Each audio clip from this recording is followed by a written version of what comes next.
I get a lot of trolls, as y'all can see. And I'm talking about the Echoplex for trolls over here, guys.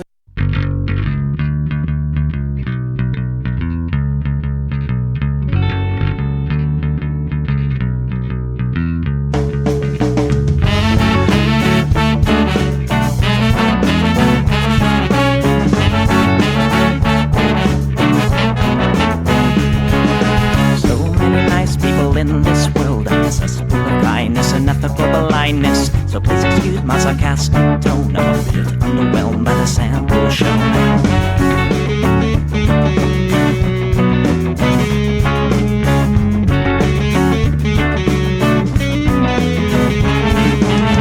Mr. Piss-Drunk fraternity guy, you got my asshole bloodshot eyes. Get drunk and fight every night. Idolize Bradley, belittle women's rights. Homophobic, racist, and don't give a fucking hey. Do you think you can drive a bigger truck? So wear your baseball cap to the side to let everyone know that you're a nice guy. So cool, was so impressed. Lots of chicks in a barrel chest. Cause you're a real man. Punch for punch, gonna piss in your face while you're passed out drunk. I'm a nice guy, you're a nice guy. He's a nice guy, but all of you are assholes. I'm a nice guy, you're a nice guy. She's a nice guy, but all of you are assholes. Nice guys rule the planet. Oh, I just can't understand it. Conquer divine by deception and lies. Social Darwinism and an overdose of pride. Fuck off, jerk off. I don't wanna hear it. Fuck off, jerk off. Read into the lyrics, cause everybody gets their just desserts. As long as you remember that nice guys finish first.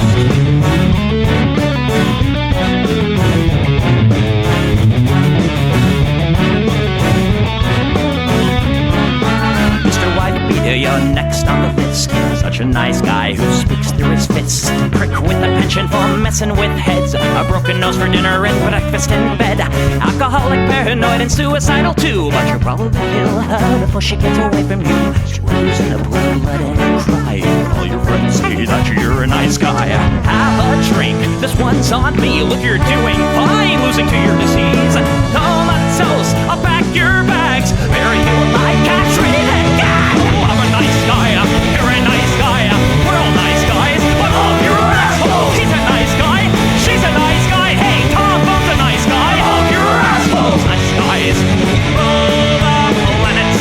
The fundamental conquer divine by deception and lies. Social Darwinism and an overdose of pride.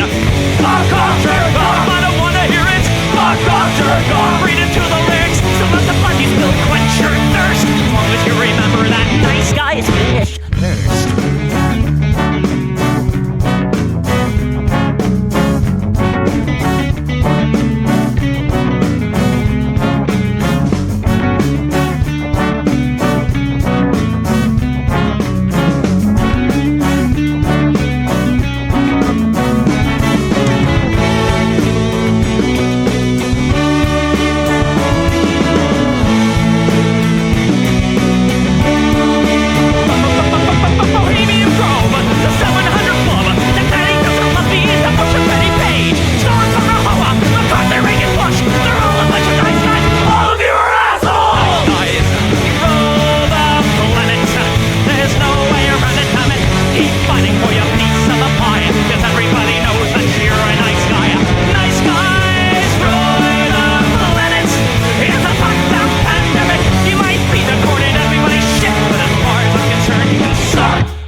Everybody, welcome to the Plex. We usually do this show live on Sundays right here on Twitch, twitch.tv/Echoplex Media.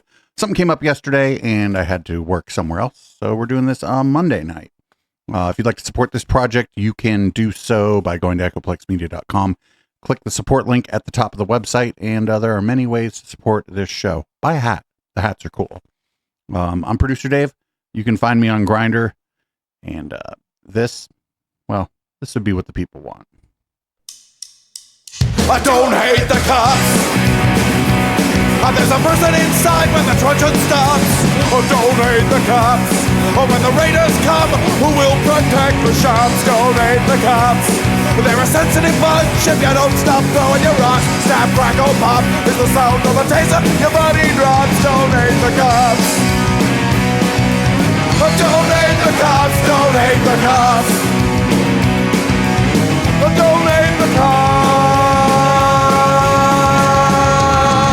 like your local police. Cause they don't do nothing wrong like your local police. Got rid of the corruption and the racism is gone. They've been keeping the peace, keeping homeless folks out of the parks and malls. Got a cure for your social disease. Follow the law, don't hate the cops. Follow the law, don't hate the cops. Follow the law, don't hate the cops. Follow the law, don't hate the cops. Follow the law, don't hate the cops. Put your hands above your head and show you're not afraid. I'm the fairest judge that your skin color's gonna get. And if you die before the sun comes up, the paperwork will take forever. Well, it might have worked out a little bit better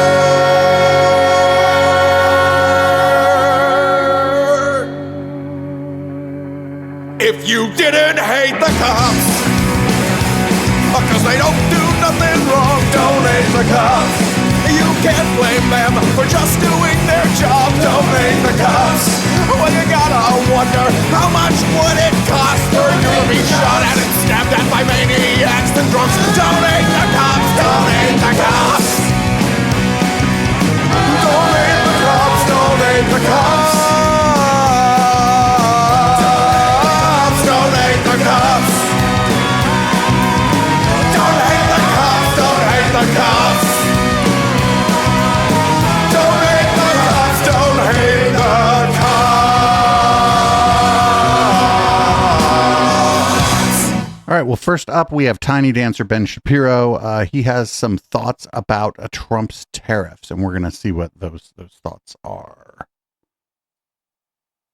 But I will say that politically speaking, President Trump is not setting himself up for success when he says what he said yesterday. So yesterday, President Trump suggested that this is not a big deal, that if there are problems with these supply chains and things just don't arrive on the shelves, no biggie. They made $1 trillion with Biden, $1 trillion, even $1.1 trillion with Biden selling us stuff. Much of it we don't need. Somebody said, the shelves are going to be open. Well, maybe the children will have $2 instead of $30, and maybe the $2 will cost a couple of bucks more than they would normally. What? Okay, that is not a dog that is going to hunt in any sort of future election for Republicans. Maybe they won't have $30 or kids. Maybe they will have $2, and maybe they'll cost more. No biggie. That is a let them eat cake approach. No, that's a don't let them eat cake approach. It would be bad if a Democrat said it. It'd be bad if a Republican said it. And the reality is that when Americans feel that their choices in the market are constrained, when they have to pay more for their kids' toys, when they are told that it's not a big deal if their kid has to have fewer toys because of inflation, they are not going to feel the same way that President Trump just articulated. That is a tremendous commercial for Democrats. President Trump should be avoiding language like that, obviously. Ben doesn't understand let them eat cake. No, it's not. That's let them eat cake was like a out of touch thing where they were like, the people have no bread. And then she was like, well, they can eat cake, saying that they could substitute it with a fancier thing. That wasn't what Trump was saying. Trump was saying you get the same shit, you get less of it and it costs more. So that's like, let them eat less bread and pay more for it, which is not the same as let them eat cake. Little Ben needs to try to understand things. He's getting older now. He's not even a real boy anymore. He's an adult. He should know these things. Here's more of Little Ben on Trump's tariffs. Okay, so China is trying to build a multipolar world in much the same way that Russia wants a multipolar world with itself as sort of the center of Eurasia. China would love a multipolar world with itself, at the very least, at the center of the Southeast Asian part of the globe. Plus, they're spreading their tentacles all the way across Eurasia, into Africa, even into South America. So they are very pleased, actually, that President Trump, in declaring a trade war on China, also decided to simultaneously declare a trade war on everybody else, because that pushes all of those countries toward China and away from the United States. That is why China is perfectly happy with this situation. They actually are quite pleased with all of this. They don't care about their citizens. They're happy to make trade deals with other countries. They have been traveling Xi Jinping has been spending every day in other countries trying to cut trade deals. And meanwhile, the United States is trying to claw its way back to kind of status quo ante. They're claiming that they're cutting brand new magical trade deals. We haven't seen any of those trade deals as of yet. It is currently April 30th. President Trump declared Liberation Day, April 9th. So when do we get to see the trade deals? Well, again, the markets are waiting for it, and the markets are enthusiastic about the possibility. Commerce Secretary Howard Lutnick on Tuesday teased that the Trump administration had reached its first trade deal. He didn't say who it was with. He didn't say what exactly the trade deal would constitute. But the markets responded by being very enthusiastic because they clearly want the off-ramp. The markets want the off-ramp. They don't feel that this trade war is well thought out. The trade deal was like Trump was on the phone with somebody from somewhere, and he said, well, here's gonna be the deal, right? And then the person was like, all right, dude. And Trump's like, see, they agreed to it. Oh man, you've lost. Well, Tiny Dancer Ben was never gonna like this, right? Because he's a capitalist first and a Republican second. The children that are going to be getting less toys. Well, don't worry. Here's fucking ghoul Stephen Miller to tell you that instead of toys, actually, he's not going to bring up the toys. That's me bringing that up. The kids, they're going to be taught to love America. Children will be taught to love America. Children will be taught to be patriots. Children will be taught civic values for schools that want federal taxpayer funding. So as we close the Department of Education and we provide funding to states, we are going to make sure that these funds are not being used to promote communist ideology. For any nation to be successful, it cannot teach its children to hate themselves and to hate their country. So these are a few of the areas in which President Trump has fought the cancerous communist woke culture that was destroying this country, where we were led to believe that men were women, that women were men, that racial discrimination was good, that merit was bad, and that safety and physical security mattered less than the feelings of liberal ideologues. You're going to teach the kids. The kids are just they're going to love America or fucking else. Man, you're going to scare the kids with this shit. You're going to teach the kids this shit, and then they're going to go read a book about the fucking 1930s Germany, and the fucking sixth grader is going to raise their hand. And then they're going to get, I don't know, can you still smack kids on the wrist with a ruler? I don't know. This isn't great. Here's a Fox host pleading with Governor Andy Beshear, Democrat from Kentucky. But Trump should get a grace period. Trump should get a grace period. Why are you so mad? Give him a grace period. All this will be fine. He just needs like an extension. So with that, we bring in Democrat Governor from Kentucky, Andy Beshear, who says that the president's first 100 days have been filled with chaos and cruelty. Governor Beshear, good to have you here today. Thank you very much for joining me. You hear this back and forth going on as the president's policies go into place, and clearly there has been some rockiness in the markets. With the president has conceded. He fucking legitimately has a hat on. Like I know we're watching this interview, but he has a hat on his desk. Assuming he's selling these hats, and it says Gulf of America on the hat, and the black one you can hardly read it because he's using like a dark. Now, never mind. But he's like, here, buy this hat. It'll solve the fucking trade war. Hat's probably fucking made in China. You got to hang in there. This is just the beginning of the process of righting our global trade relationships. What do you say? Well, as governor, you see the real impacts of these policies on your people. And what we see right now are prices going up on American families that are struggling. We see small businesses that have to import certain supplies and will have to continue to import those supplies, having a rough time and even starting to lay people off. And then the chaos of the on again, off again, on again tariffs, them going from across the board to reciprocal to industry specific. All this is creating an environment that ultimately is making it harder for people to get by. Well, let me ask and you a listen, question. I believe President Trump won that last election because people believed he'd make paying bills at the end of the month just a little bit easier. Those people were stupid because the president has very little to do with that, actually. Policy is misguided, and I think it's making it harder on those same folks. You know, it's interesting because, just as an example, do you think it makes sense that there aren't any American cars driving around in Japan or in Germany? Well, There are a lot of work trucks are Ford F-150s. It's a great truck. Like, it's a great work truck. People in other countries buy the truck, but it's just one thing. Fucking Dodge when they don't buy that shit because it's going to break. when we have so many of our auto manufacturers working hard. I'm going to show you in a second Gretchen Whitmer, the governor of Michigan, standing side by side with the president. But do you think that there are trade imbalances out there that it is worth righting? I think that there are always nuances to trade policy that we can and we should work on. But I think it's more complicated than the example you gave, because the largest Toyota plant in the entire world is in Georgetown, Kentucky. 11,000 plus employees, all Americans, all earning a great living, creating a car that used to have the most American parts in the country. And so when you look at different policies with different countries, you also have to look at foreign direct investment and the amount of jobs that it creates Well, there's here. like $5 trillion in incoming foreign investment in the country to build plants. We're going to hear announcements on that this afternoon. I guess all I'm saying is, isn't it worth kind of giving some of this a try, since he did win? No, it's fucking stupid. Just because somebody won an election doesn't mean that we should try their stupid ideas.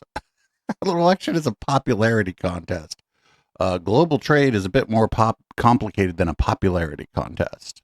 Across the country, which I know he points out quite often. But I guess the question is, the things that voters were looking for. Everybody at the meeting got a free hat. Oh, that's great. He's giving away hats. They get hats. They get Gulf of America hats. That got him elected. Righting our trade situation, fixing the border. Doesn't it make sense to have at least a grace period for this American president to see if some of this will work? Yeah, I believe that Donald Trump isn't president because he talked about trade policies. He's president because he talked about making it easier for the American people to get by, and that these trade policies are doing the exact opposite. This idea that we can reshore immediately when factories take 3 to 5 years to build, and even when that's the low end too. Why not in begin the Kentucky, process, we have reshored Governor? manufacturing Why not begin the in process? a significant way? But like we could have built what the fuck? The factories could get built without the tariffs. In fact, now the factories cost more to build, right? Because you got to fucking import shit to build the factory. You think everything in the factory, just because the factory is here in America, every part in the factory, every machine in the factory is an American machine? This is such a this is like a way a child thinks about this stuff. If you're building, like they're talking about building a chip fab, you think all this shit in that chip fab is built in the United States? I don't think so. Yeah. And our projects are being paused and they're being stalled because even when you're building that new factory, you do have to import certain goods. So I think you just have facts about how this is hitting the economy. And listen, I'm not trying to root against the president. I'm not trying. I am. Fuck the president. To do this because I'm a Democratic governor and he's a Republican president. I'm doing it because I can support any administration that helps our people. Mm-hmm. But it's my job to speak out when the policies hurt our people. Someone in chat is like, just build an American factory that builds American factories. That's a great idea. Build a factory. What the fuck, dude? This is so dumb. Now we got Fox and Friends and Friends and Friends and Friends. Did you know that due process for a student at Columbia, not the nation, but the university, for a student at an American university, a well-known American university. Do you know the due process for that person? We might set a dangerous precedent, like the Constitution or something. We might think that people think that that's how we run the show here. Meanwhile, let's talk about the poison ivy and what's happened at these college campuses. The poison, they're calling the fuck, oh my God, they're calling the Ivy League poison ivy. This is whack. This is whack. These people used to like be able to at least fucking like turn a phrase to talk shit on libs, and now they suck at that too. About 2 weeks ago, they scooped up a guy who's by the name of Moshin Madwari, and they said, okay, he thought he was going for a green card interview. They pulled him out because he's one of the co-founders of this Palestinian student organization. Oh, wait, what? Yeah, that's right. He was going through the legal process, was already a legal resident of the United States, a student at a university here, participating in American education. And when he went to like his appointment to get his green card, they fucking were like, aha, you don't have your green card. And he's like, oh man. It's like arresting you. It's like arresting you for fucking riding the bus to go to the fucking DMV to go get your driver's license because you engaged in the wrong kind of global warming protest. That helped organize all the unrest over the last 2+ years. And who knows what they were doing on a lower profile on the who knows what they were doing on the QT campus. And they looked at it and said, as one of the founders of the Palestine. Whoa, wait a minute.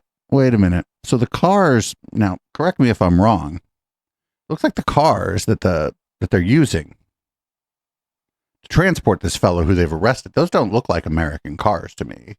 Palestinian Student Union, we've seen your role, and we're going to try to deport you.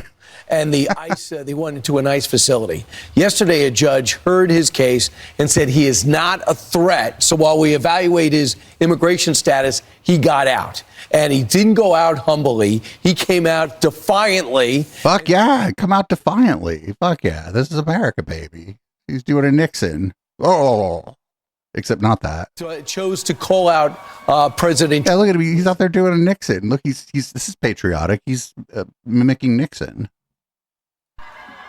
And I am saying it clear and loud. Yes.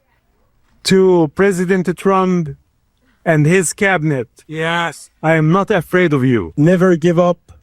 Fuck yeah. On the idea that justice will prevail and that we have to come together to bring our voices and our hearts and raise them, not only for America, not only for this system of democracy that has checks and balances, and this court is part of it, but also for our humanity. We have to restore and reform the international order and abide by international law as a first step towards justice.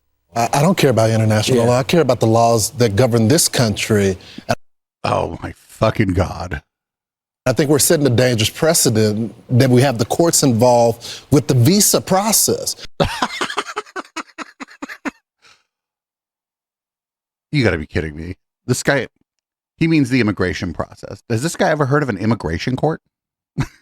We're setting a dangerous precedent that we're getting the courts involved in a process where someone is essentially being charged with a crime. Man, I'd like to introduce this guy to the Bill of Rights. So now every time someone doesn't like that their visa got denied or rejected, we have essentially said, now that's up to the courts to decide. Show me any statute that talks about the visa process. Sure, there's laws that govern our immigration process. They're part of those laws involve visas. There's laws that cover. Yes, some of those you could find laws. There are laws regarding student visas, for example, and those when there's a dispute about the law, it is adjudicated by the courts.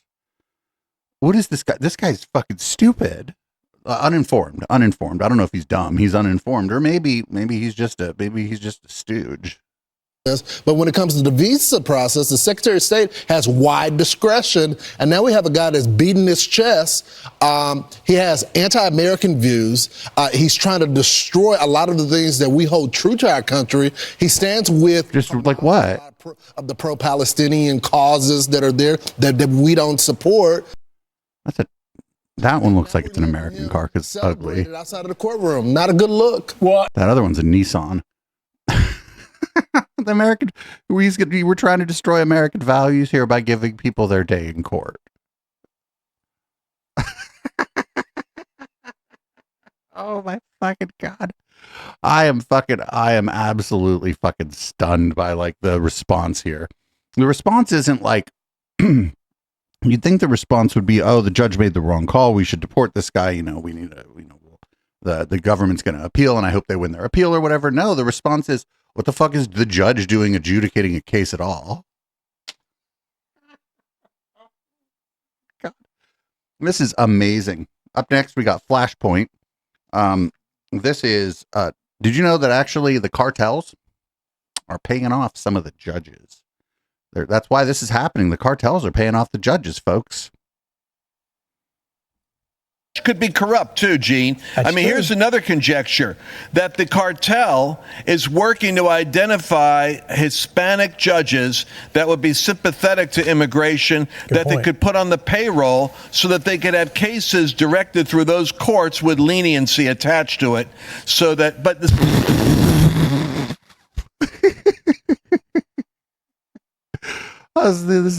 This is great. This is like, that anti-Semitic dual loyalty shit. Now they're doing it to just Hispanic people. People who you might think speak Spanish. That person looks a little Mexican-y to me. He's a judge. Fucking, oh shit, he was a public defender before? On like fucking cartel's payroll. Oh my fucking God. Oh, this is just going to get worse. As public opinion shifts against this stuff, we're going to have the opposite. Like usually a rational, even a politician we don't like. Generally, when public opinion shifts against some of their policy, they moderate it. They try to pretend they're not doing it. And sometimes they even change course, right? Or choose to focus elsewhere. We're not going to see this. As public opinion, assuming it continues to shift against this, these people are going to double down, triple down, and it's going to be a fucking nightmare. And the stooges at like Fox are interesting, right? Because if you look at like the way that the Fox News covered J6, basically the days after J6, they didn't want to touch Trump with a 10-foot pole. And I know what we just watched was Flashpoint, which is way crazier than Fox, but we're just watching these people fucking like try to twist themselves into knots instead of just being like, well, this shit seems unconstitutional. Of course the judiciary has a right to judge cases that are brought before it, and we just happen to agree with the administration. They're not going to say that, right? They're going to act like, what do you mean a judiciary? Where'd that come from? It's like, Fox, that's the same judiciary that made you pay fucking $800 million or whatever it was for lying about the election. Up next, we got a clip from the Five. This homegirl Jessica Tarlov on the Five. Listen, she's kind of a shit lib, but I feel like we should maybe put up a GoFundMe or something for her to get like a free vacation, because she's got to put up with Greg Gutfeld, fucking Box Wine Janine Pirro, fucking Jesse Waters, and they always have, I think it's a rotating fourth asshole they have on the Five. And look at this. This is like this is what you're supposed to do if you're like an accountant and you're sitting at your desk and things are not accountanting right. This isn't really what you're supposed to be doing if you're one of the anchors of a news panel show on a regular news network. Oh God. There is a huge difference between the approval on border security and the feelings overall on how immigration policy is being executed at this point. And Donald Trump is now underwater with immigration because people don't like the things that are going on. They are hearing the stories about people with no criminal record who have not been convicted of anything being deported, not just their home countries, sometimes to an El Salvadorian prison camp. And there are Americans that are being detained by ICE. And it's not just one person, it's not two people. Yesterday, the story from Oklahoma, a woman and her daughters, her minor daughters, asleep in their home. ICE You already busted. talked about No, that. I didn't. It was another. That's the thing. This is another mother with two kids? Well, the first mother had 3 kids. I'm glad you're so interested. Oh shit. Janine, just hit that box of wine we all know is under your desk. Janine, just hit that box of wine. Multiple families being devastated by ICE, but this one is American, and that's why it matters. ICE came into the house. There had been immigrants who had lived there, and they moved out a few weeks earlier. This family had just moved in. They came in, they made them go outside, including the girls were taken outside in their underwear. They took their money and their electronics. This is an American family. If that happened to no one even believes your stories yeah, anymore. and you know what? They rectified. No one believes this fucking happened. Yeah, they fucking, like, it was, I don't know that much about this story, but it was like an apartment, right? And so somebody moved out. And the apartment was in good shape or whatever. It was a house. I don't know. They just rented to somebody else and somebody else moved in and ICE had the wrong fucking place and they fucking took these people outside. They didn't even check to see if it was the right people. They're like, oh, you're in this address. And it's like, okay. And by the way, let me tell you what else. What about the Maryland dad? Whatever happened to him? That didn't fall apart. He's still in He's some prison. MS-13, Jessica. He is not. And there are 2 orders of deportation. And he lied about being afraid to go back to El Salvador because he had to admit he was an MS-13 gang member. Keep going back to one person that you think you have a case about. If someone dragged you out of your house in the middle of the night, you would kill somebody. Let me tell you something. And I'll tell you something else that you said that wasn't true. A Hamas hostage, Nama Levy's father, shames Michelle Obama for saying nothing about this, the hostages. And her silence speaks loudly, is his quote. So don't say things if you don't know what you're talking about. Dana, I'll go on the Google what machine happened to Michelle Obama? Oh my God. They wanted to talk about anything but this situation where somebody moved out and somebody moved in and fucking they got raided and it was the wrong fucking, it was the right house, but it was the wrong people. This was just an illegal address now.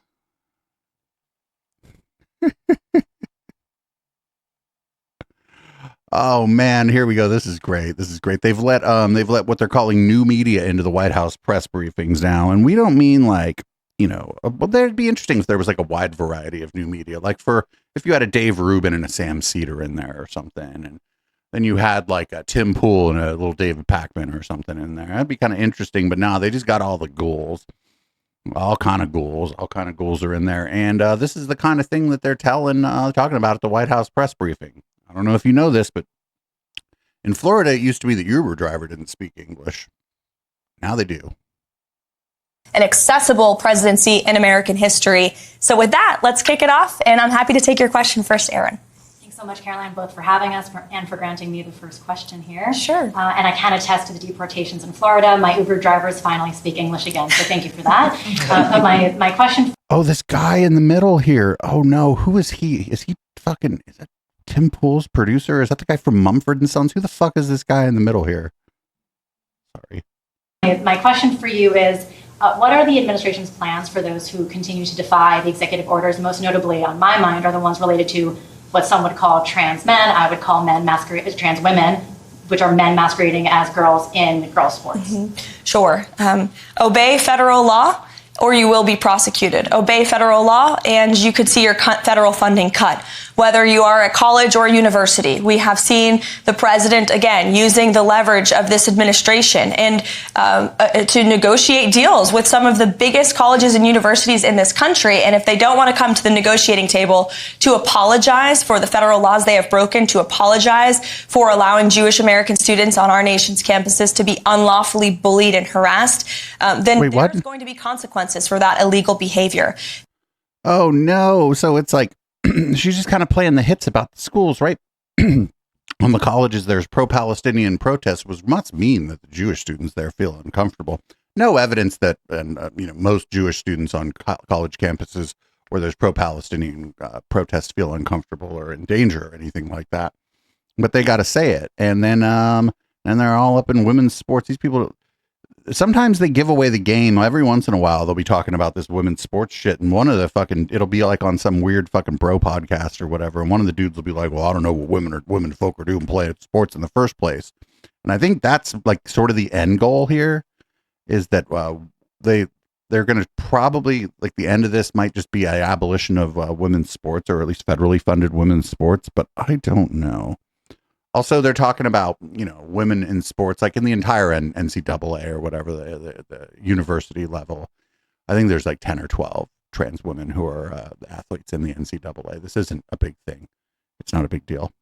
And none of them are really at the top of the game or whatever. These people, they need to. The reason they're doing this is because Trump's doing all this fucking tariff shit, and they've lost Ben Shapiro on it, and they got to talk about some shit that Ben likes. And boy, howdy, does Ben like worrying about the fucking genitals of a female swimmer or of a woman swimmer on the women's team or whatever. And people like Ben like that, but this culture war stuff, this boat doesn't really float either. Most people don't care. So up next, do you guys want to know? Here's how Michigan was won. Here's how they won Michigan. Imams who I got to know in Michigan. I loved them. They were great, by the way. They said, we don't want to die. I said, you want to die? They said, we don't want to die. They said, what about the 38 virgins? They say, that's nonsense. We don't know anything about it. And we won the state of Michigan, Speaker, by and we had tremendous support. But we have. This is how Michigans are won. Donald Trump said, don't you want 38 virgins? They're like, we don't know anything about that.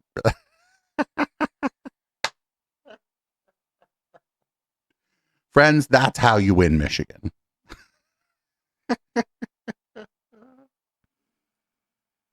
So Donald Trump was interviewed on ABC, and they weren't very nice to him, apparently. Check this out. He wasn't a member of a gang. And then they looked, and on his knuckles, he had MS-13. There's a dispute Well, wait a minute. He had MS-13 on his knuckles tattooed. Oh, he had some tattoos that are interpreted that way. But let's move on. Wait a minute. Hey, Terry. He did not have the letter MS-13. It says MS-13. That was Photoshopped. So let me That was Photoshopped. Terry, you can't do that. Hey, they're giving you the big break of a lifetime. You know, you're doing the interview. I picked you because, frankly, I never heard of you, but that's okay.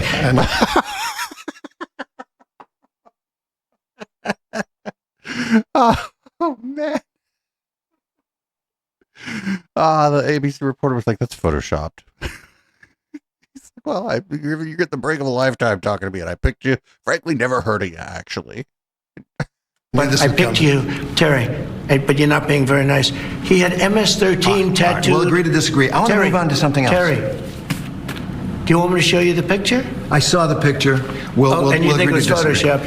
Well, here we go. Don't Photoshop it. Go look at his hand. He had MS-13. He did have tattoos that can be interpreted that way. I'm not an expert on them. I want to turn to Ukraine, sir. I want to get to Ukraine. No.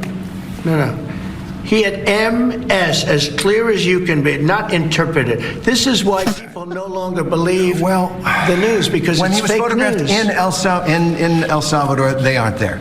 But let's just go on. They aren't there when he's in El Salvador. They weren't there, but they're there now, right? No, but they're in your picture. Terry. Ukraine, sir. He's got MS-13 on his knuckles. All right. Okay? We'll take a look at that. You do such a disservise. We'll take a look at that, Why don't you just say, yes, he does, and, go on to something else? It's contested. Why don't you just agree with me and move on to something else? Oh, man. You don't usually got to give it to ABC, but their reporter there kind of was like, stood tall. He's like, no, this seems like, he's like, I'm not an expert on the other tattoos. And Trump's like, well, why don't you just agree with me and move on? And he was trying to move on to fucking something else. But Trump was like so insistent on this. It's okay to get got by something that's incorrect. It happens to all of us. It's just like Trump can't be like, oh, I thought it was real. We'll have to look into that. I'll have to ask the broccoli-headed fascist who sent it to me, where they got the image. Here's more of that interview. That he's willing to stop the fighting. Don't forget. You think he wants peace? You think Vladimir Putin wants peace? I think he does, yes. I think he does. I think because even with the raining missiles I think he really, his dream was to take over the whole country. I think because of me, he's not going to do that. Do you trust him? Do you trust him? I don't trust you. I don't trust a lot of people. I don't trust you. Look at you. You come in all shooting for bear. You're so happy to do the interview. And then you start hitting me with fake questions. You start telling me that a guy whose hand is covered with a tattoo doesn't have the tattoo. All right. I mean, you're being... Yo, this like 20 years ago, this would have been like The Simpsons, right? Like satirizing what it might be like to interview President Donald Trump. No, I am not. Do I trust? I don't trust a lot of people, but I do think this. I think that let's say he respects me, and I believe because of me, he's not going to take over the whole. But his decision, his choice would be to take over all of Ukraine. Okay. It's a. This motherfucker thinks Vladimir Putin respects him. This is amazing. I'm not a foreign policy expert or whatever, but Vladimir Putin used to be a spy. And Vladimir Putin is playing Donald Trump like a fiddle. You think other world leaders don't know how to deal with this guy? Especially world leaders who maybe were in the intelligence service before? You think they don't know how to like butter someone up to like get what they want? Especially from somebody like Trump who's so ego driven? And he'll just believe whatever you tell him if he wants to fucking believe it? Get the fuck out of here. All right, everybody. Did you know that the subway is dirty? So we're fighting Governor Hochul to take this away. It doesn't comply with the law. The grant to do this project should have never been given. And by the way, she wants to take people off the road. And she's taxing people to do it, raising money for the subway system in New York. But then to put people in the subway, the New York subway is dirty. There's violence, it's criminal, it's not safe. People stand against the wall in the subway because they don't want to get pushed in front of the tracks. Yeah. So if you want to take the subway, make it clean, make it safe. Yeah.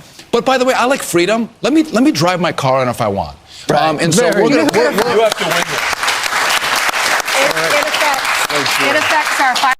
So these are motherfuckers who would love to bitch about New York City, but will never leave Manhattan so long as they have the money to live there. People stand up against the wall while they're waiting for the train because they're standing up against the wall. Maybe they're tired and there's nowhere to sit, so they like lean up against the wall. They're not worried about getting pushed on the track. The subway, it's not like a 5-star restaurant, but public transit across America is fairly clean. New York subways, the trains are old. Everything's maybe a little, could use some updating or whatever, but it's fairly clean.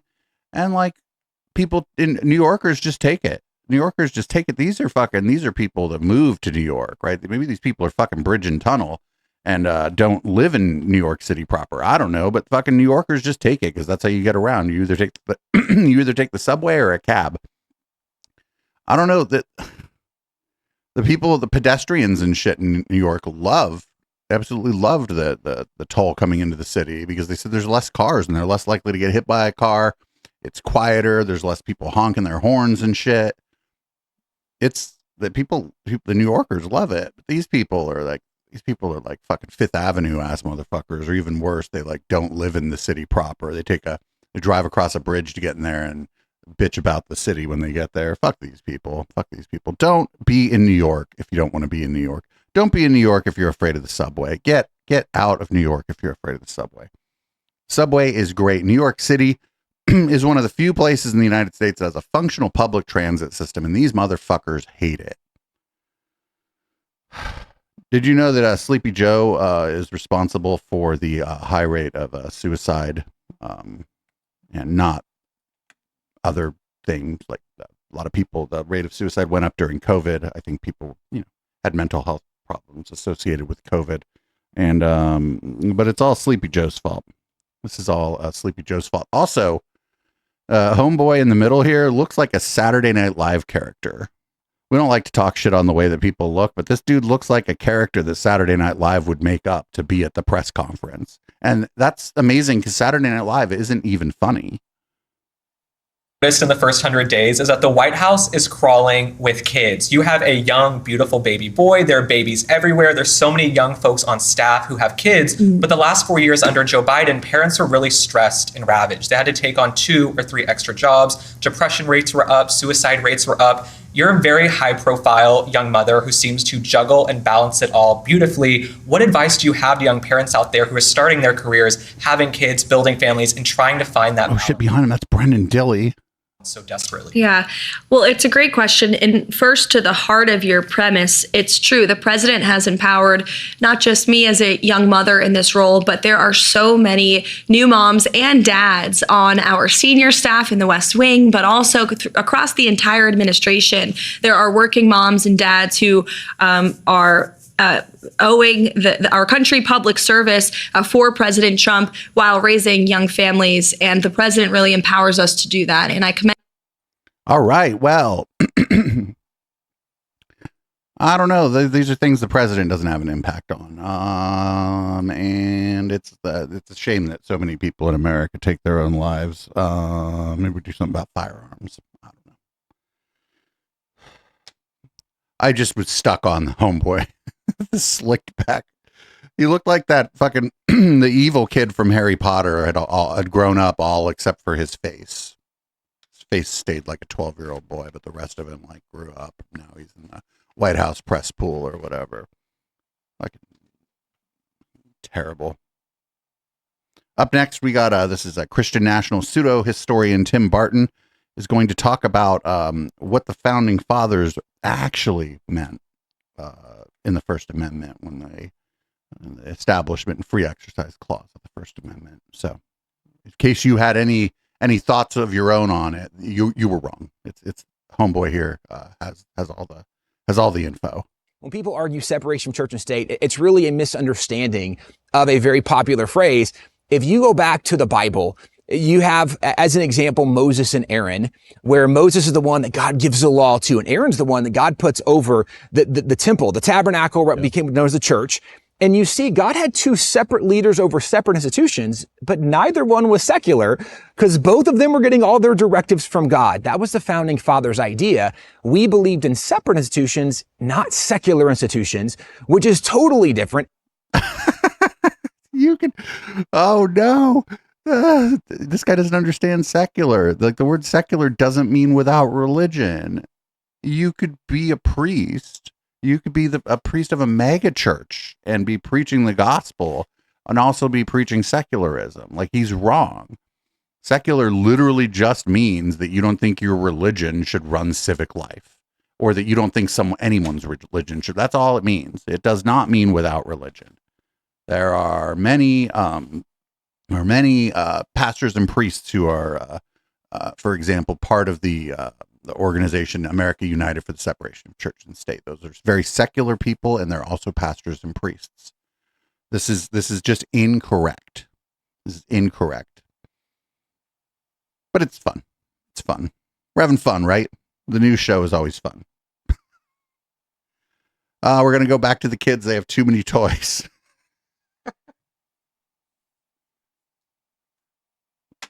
Remember earlier, felt like 6 hours ago, earlier in the show when we were talking about how many toys the fucking kids have? Well, don't worry. Here's Greg Kelly from Newsmax, also talking about the toys. Look at all these toys the kids have. Look at all them toys.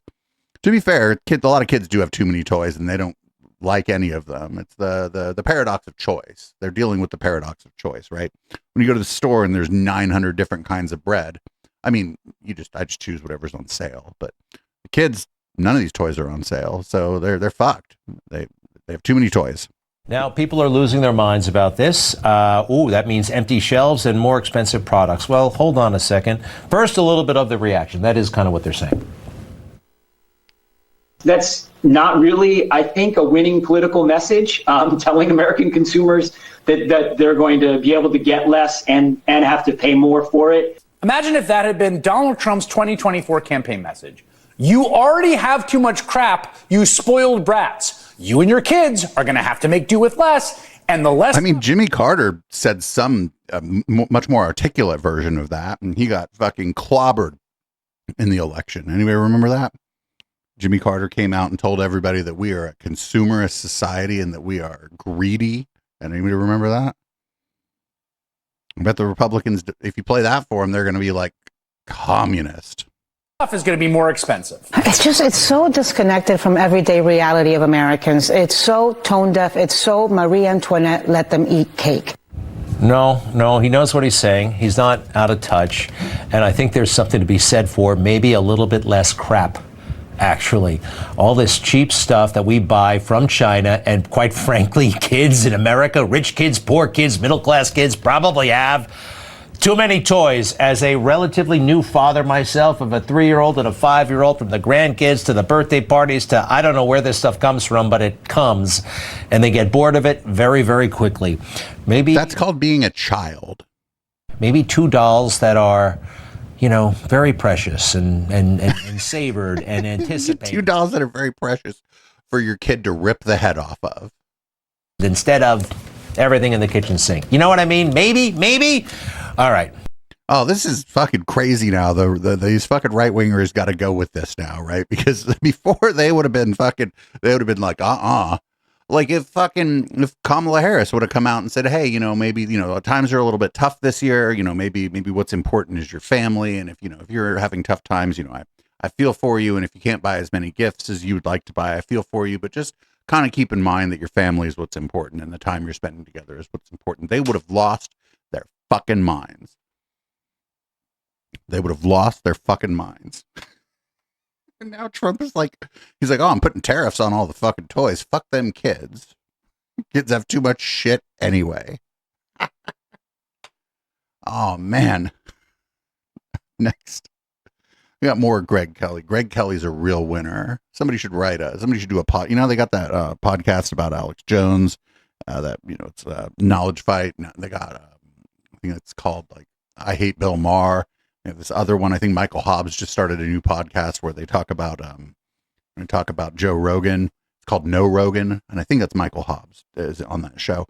There needs to be a Greg Kelly one, because this guy just says absolute dumbest shit in the world. So here he's going to talk about the 22nd Amendment. The 22nd Amendment, for people who are unfamiliar with amendments to the Constitution, when you amend the Constitution, it is now part of the Constitution. I remember it was a long time ago. There was there's some libertarian in one of our fucking skeptic groups. Luckily not in person, online. And, you know, one of the people in the group was like, hey, you know, I think it violates the 14th Amendment, you know, the Equal Protection Clause, not to allow gay people the same right to marriage as everybody else. Homeboy comes in and says the 14th Amendment is unconstitutional. Then I started making fun of him, being like, the Constitution isn't unconstitutional. By definition, it's constitutional. It's the Constitution. Don't worry, Greg Kelly's going to do the same thing here, but about the 22nd Amendment. Donald Trump for president in 2028. Why not? Well, the Constitution says not, but maybe the Constitution is wrong. President Trump has been playing with this, and he's been playing with it for years, and it's kind of amusing and it's kind of serious at the same time. He posted this on Twitter a couple of years ago. Trump 2036, Trump 2040, 2044. What is he talking about? Oh my God, this is dangerous. And they're at it again because there's new merchandise on the Trump website. Take a look at this. A Trump hat modeled by Eric Trump. Trump 2028. How much are these hats? $50 a pop. Oh my God. Friends, that's going to be plus shipping, and they're going to nail you on shipping for that shit too. It's going to take 2 weeks to arrive, and you're going to pay $15 for it to get shipped to your house. It's all fun, and it's really getting some people very upset. President Trump, who is arguing that he should somehow deserve a third term in office, and behaving as though he is a king. There is no constitutional legal way for any president to serve a third term. He says publicly he wants a third term. He's not joking. He came out with his 2028 hat. His press secretary, Karen Leavitt, told Axios, that's just a hat. It's not a real thing. But if it's not a real thing... It's not a hat. It's the hat. The hat's real. And you probably eventually get it. Oh, he doesn't believe in the post office either, so he probably sends it to you like via UPS. So maybe it shows up, maybe it doesn't. But you pay $18.99 for shipping. Limits to this extent. Well, maybe he's trying to make a constitutional point as well. I think he is having fun. But that 22nd Amendment about not being able to run for a third term just might be unconstitutional. No. I know very little. I'm not a constitutional scholar. But no, you can't just say that the Constitution is now unconstitutional. This is incorrect. This is the most incorrect thing that you could say about the Constitution. Because by this logic, any of it could just be unconstitutional, even though it's in the Constitution. Nobody else has term limits in the federal government. The court, the Supreme Court, you're there for... Wait, no, they're in the federal government, I suppose. Yeah, because it's just the only other elected officials federally are state reps and or House of Representatives and Senate, and they don't have any term limits. And the Supreme Court, well, they're not elected. Lifetime, if you want it. You can stay as long as you like. How about the United States Senate? Those guys run for re-election. There is absolutely no term limits whatsoever. In fact, Chuck Grassley has been there how long again? Long time. His 8th term ends in 2029, 94 years old he'll be. I like him, and if the people of Iowa want to keep sending him back, that's okay. What about the U.S. House of Representatives? No term limits. And who holds the record there? This individual, I'm not as familiar. 23rd terms, they only have those two-year terms. Why do we have presidential term limits? Well, FDR, if I'm not mistaken, it was FDR. They did it because they didn't like no FDR. George Washington kind of started the tradition of 2 terms, but it wasn't mandated by the law. FDR, Franklin Delano Roosevelt, got carried away, was actually elected to a 4th term, and Republicans didn't like it, and some Democrats sued, and they got together to pass the 22nd Amendment, and that's a pain in the neck. You got to get like every state. You got to get it's a big deal to not every state. 2/3 of the state, 2/3 of the Senate. Yeah, it's a big deal. It's a fucking tough hill to climb. Yeah, and the problem here, and he's not going to even bring it up because he's a fucking dumbass. And his staff are fucking dumbasses. to get a constitutional amendment saying that, let's term limit the Senate. Let's go 3 terms, 4 terms for the Senate, whatever it might be. Well, 2/3 of the Senate would need to agree to that, and they're not going to do that, are they? change the Constitution, but they did it. However, it just might be unconstitutional. No, it can't be. It definitionally cannot be. Like somebody in chat just said, well, is the whole thing then void? If we void part of it, I don't know. If they want to change this, they can do another. Remember when there was a constitutional amendment, prohibition? They had to do another constitutional amendment to undo the prohibition one. The 21st Amendment, one of my favorite amendments, because like it fucking make America drunk again. Itself, President Trump, it should be looked at. This is a way the deep state keeps the presidency under their thumb. Only 2 terms. Nobody else in federal government, other than the vice president, I guess, I don't know if it applies to the vice president. Anyway, the vice president serves at the pleasure of the president, or the vice president isn't necessarily running for office in the way that the president is. They're like sidekick. President Trump is not running in 2028, but this looks to me and some constitutional heavyweights. I'm not one. There's something to be done here. Who the fuck is the constitutional heavyweight that says that the Constitution is unconstitutional? They just got so used to calling shit unconstitutional that they're just going to call out the Constitution itself unconstitutional if they don't like it. Friends, you would have to re-amend the Constitution to allow a president to either serve indefinitely if they are elected, or maybe make it 3 or 4 terms. You would need another constitutional amendment. We know this because of prohibition, like I just said.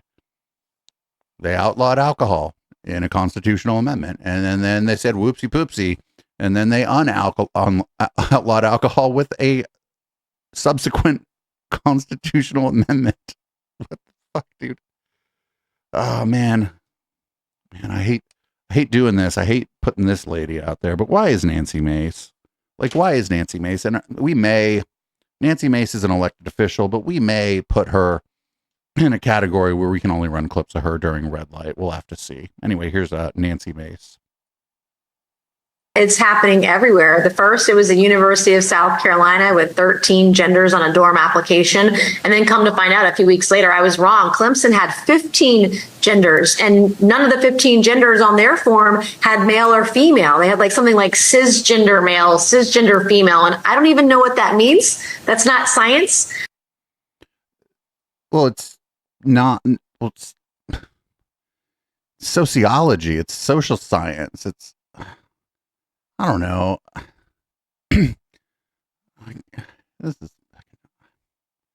I'm so tired of this. I wish we could just can we just fucking let people be? I don't know. There are trans and gender nonconforming people in the community, in my community, in the communities that surround our community here online. And I live in Oakland. There's a lot of out trans and gender nonconforming people in Oakland. And you know what? I mostly just leave those people be. I leave them alone. And if they're like nice to me, I'm nice to them, and like fucking who cares? But now, like, not that it's bad or whatever, but now I have to be an advocate for them.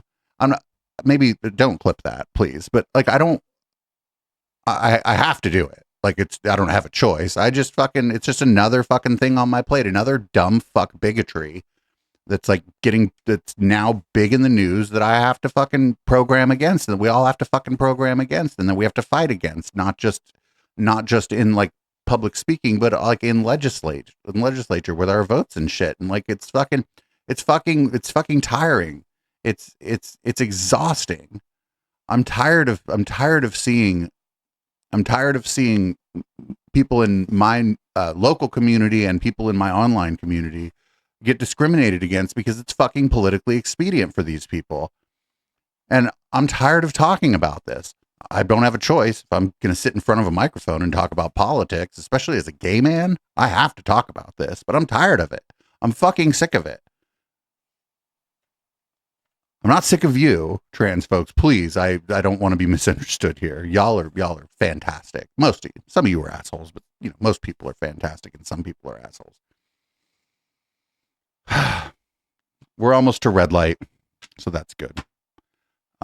This is the president's spiritual advisor, Paula White. I hear a sound of shouting and singing. I hear a sound of victory. I hear a sound of an abundance of rain. I hear a sound of victory. I hear a sound of an abundance of rain. I hear a sound of victory. The Lord says it is done. The Lord says it is done.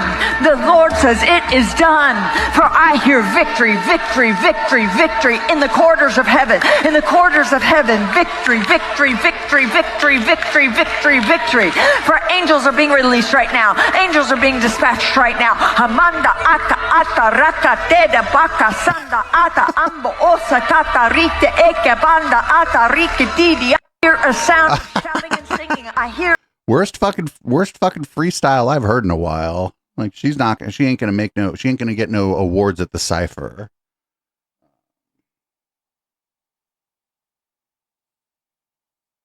Up next, we got Texas State Rep Nate. Ooh, I'm gonna Schatzline says he got into politics after here. I can't even describe like the description of this video. It's a lot. There's a lot going on here. Check this out. What got me involved was I was out on a prayer run one day. I was praying for my students, for our church. And about that time, I heard the sound of a baby crying. I took out my headphones. I look around. I was in the desert. We lived in California at the time. And now we're back in God's country in Texas. And I looked around, couldn't find anything. And so I kept jogging. About a mile later, I heard the same baby crying. And all of a sudden, the Holy Spirit spoke to my heart and said, that's the sound of the unborn that are going to die if you don't run for office to protect the unborn. Shut the fuck up. And it was this moment where I was woken up. These people. How do these people? I mean, these people get elected because their constituents, like their constituents, elect them. But this is silly, right? This is like fucking silly season and shit. It's not like if you want, like, I know people who think they think abortion is murder, or that they and they're free to believe that. But why does it? You could believe that actually and not be fucking out of your mind. There are reasonable arguments about that. I don't happen to agree with them.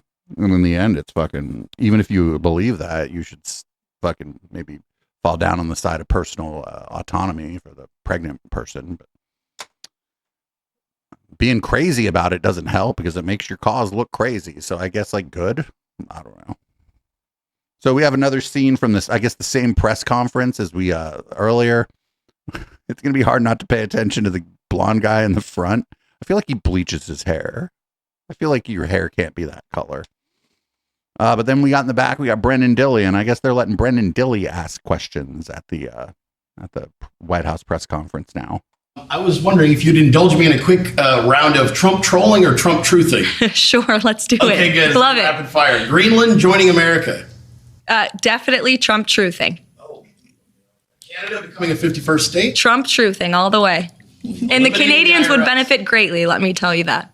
Eliminating the IRS.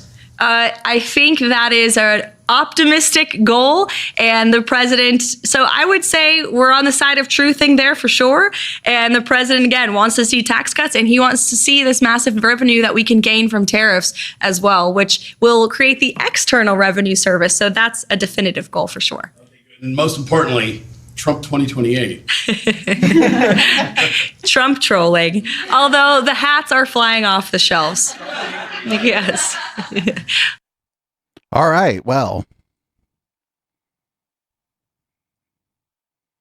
the Canadians would not benefit greatly. I don't know. I don't know. I'm starting to lose my patience with my own show right now, for being honest. Honestly, I was out last night, had a few too many drinks. It's a friend's birthday party, and I'm just starting to lose patience with my own show.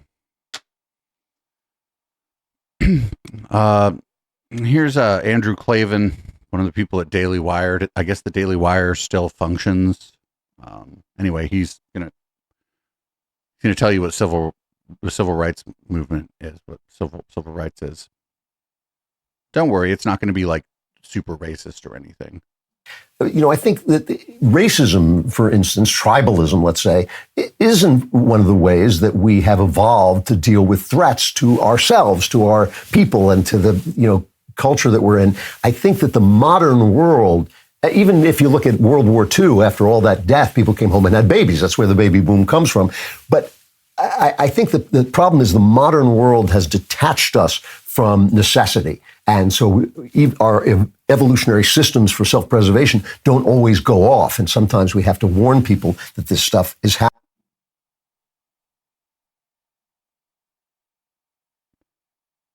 Did you know that because of the modern world, your evolutionary systems don't go off to warn you when you see a blackety black walking down the streets?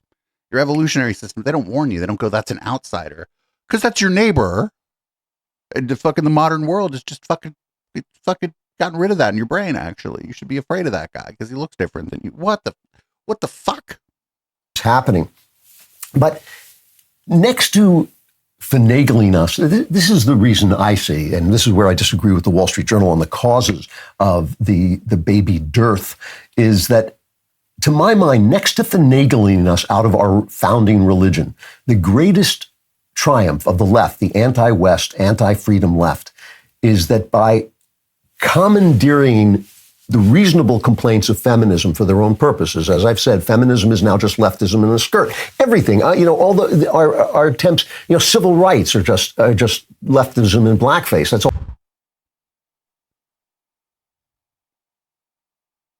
All right. Well, all it is, every single movement in America that attempts to deal with the problem is immediately taken over by the left and put to the service of bigger government. That doesn't mean that the problem doesn't exist. It means we're using the wrong solution and they're not really solving the problem. I don't think that they have done anything. I don't think the left has done anything for black people, literally nothing for black people. They've made their life worse. I think the Democrat Party is a cancer on the lives of black people. And I think that they take over civil rights to install, again, the idea is to get their brilliant elite utopian ideas in power and make sure that nobody else has anything to say. So civil rights are for everyone. We're all ostensibly supposed to have civil rights. it's interesting when he said civil rights is it's in blackface. Well, no, I mean civil rights are for everyone. The gay rights movement was a civil rights movement. You know, and fucking what was that civil rights fucking in Madonna face? We got two more. We got two more, and then we're gonna go into a red light. So don't worry. The next one is we're going to talk about large Islamic areas. There's going to be one Mr. Charles Kirk. And as you see here, what he's large Islamic area. Friends, that's a mosque. That's a church, actually. It's a church, right? It's a large Islamic area. So everybody, large Islamic areas. Charlie Kirk. So what's going on in Texas, of all places? Mind you, this is not New York. This is not California. This is Texas. And as you know, Texas Republicans are rather weak at times. They don't really know how to fight. Well, Muslims in Texas are looking to build their own epic city. Literally, it's called Epic City. The East Plano Islamic Center, deep in the heart of Texas. It's in the northeast suburbs of Dallas. So they mean a church. You see this? This is a church. These are houses that are near the church. They're just going to build a church. It's a church. It's got a roundabout around it. The plan right now is for these Mohammedans to build a 402-acre community in the Dallas suburbs. For reference, that's about 4 times the size of Disneyland. It would have over 1,000 homes, a K-12 school, a college, retail stores, and of course, a mosque. Now, let me pause here. When's the last time Christians decided to do this? So hold on. So, and I don't know how this, when we down ballot, our show about local politics, sometimes when you want to use a lot of acreage in a city, they make you provide resources for things like housing and retail, like that have nothing to do with what you're doing, because otherwise they're not going to let you put your building on this many acres. It's like a deal you make with like the city or the county or possibly the state. Those houses, anybody can move into them. Christians should build communities like this. I look at the master plan here and I say, despite the fact that their worldview is toxic and that they want to destroy the West, you got to give them respect. It's well designed. It's well configured. They're here to spread their value system to the West. And we're like, oh, well, you know, religious freedom. Really? Did the founding fathers have in mind Mohammedans coming to the great state of Texas or one of our states? But the founding fathers didn't have in mind Texas, you stupid fuck. Build an exclusive city for Muslims? This is not what this is. Again, when Google wanted to build this giant complex in San Jose, the city was like, well, that's fine, but you have to, provide resources for and help build retail and housing. The housing and the retail they're not all selling Google products, and they're not all Google employees. That's illegal. I don't know how they do it in Texas, but I would assume it's a similar way. The idea is that this would all be on private property, so it could exist as a dedicated Islamic area. Developers claim the area will be open to all, which of course is rubbish. Wait, why? Just because that's how you do it? There aren't enough Muslims in Plano, Texas to fucking rent or sell all those houses to, you dumb motherfucker. No. And we get the feeling anybody moving in would find themselves not very welcome. America has freedom of religion, of course. But we should be frank. Large, dedicated Islamic areas are a threat to America. We've seen how this unfolds in Europe. There are massive, huge no-go zones in major European cities. Do y'all remember when fucking, what was it, Paul Joseph Watson, that weird fucking incel from InfoWars, went to the no-go zone? Was it Paul Watson? I think it was Paul Watson. He went to a no-go zone and then couldn't get any footage. Absolutely could not get any footage of anything bad happening. He went somewhere for lunch. And he had lunch. I think it was Paul Watson. There might have been a few people who did that. I know Laura Loomer tried to do that shit in Paris too, and nothing happened. And people don't like Laura Loomer. I'm surprised nothing happened to her. But like nothing happened when they went to these fucking so-called no-go zones. They were like, oh, there was like nobody. They were walking down the street. There was just nobody on the fucking street. And they were like, oh, look at this. And on the left was like an auto repair shop. It was like, yo, this isn't a no-go zone. You're there. It was there like fucking harassing sort of some of the people in the neighborhood. And nothing happened to them. This ain't no-go zone. In Britain and in France and in Sweden. Those are real. You're not. No, they're not. Them, but they are real. Oh, no, they're not real. In no-go zones, Islamic values reign supreme.